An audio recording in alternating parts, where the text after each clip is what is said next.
not the piano?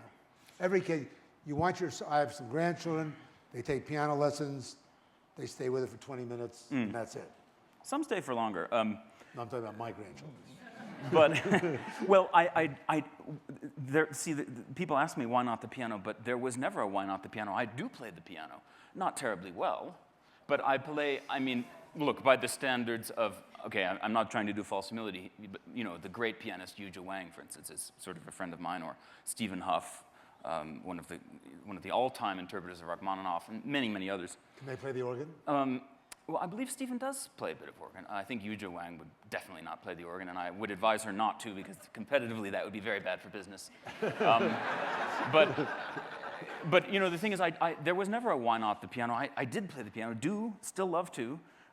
Would hate to have to do it for money, but it's kind of my kitchen. Everybody has a piano. Unbelievably easier. Carrying one of these things around? Well, here's the thing, and I arrived at this after the fact, that, well, see, the organ is this incredibly, first of all, old instrument. And it is, of course, as we know, steeped in stereotype, but it's also steeped in science. And whether you're talking about the pipe organ of, well, first of all, going further than that, if you're talking about the hydraulis, the ancient Greek instrument, which was in many ways the precedent of the pipe organ, so the organ of antiquity, or you're talking about you know, the organs that Bach and the composers of the Baroque would have known, or the organs of the 19th century, where the organ design was expanding to mimic what had, you know, the expansions in the orchestra by Wagner and Berlioz, or the application of electricity to organ building in the early 20th century. They gave us the theater organ, and, you know, what communications in World War I and II gave us for the organ, and all these things, the advent of the digital organ. It's irrevocable to, you can't divorce the organ from science and from the evolution of technology. And partly because of that, there's a binary aspect to the organ, which, you know, like everybody, I suppose, I like certainty, and I like a little security in my life.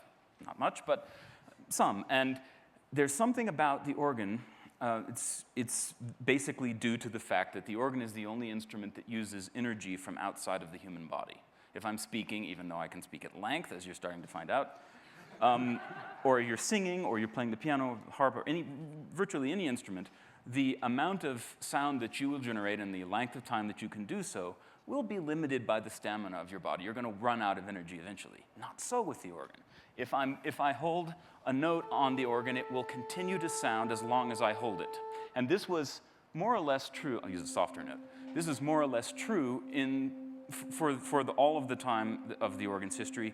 And think how amazing that must have been before the age of electricity or the light bulb, when the only constant source of energy in the world wouldn't even be the sun, which would set at the end of the day. So there's an aspect to the organ that is very easy, very on or off. You know, there's no midpoint for a stop on the organ or for a note on the organ.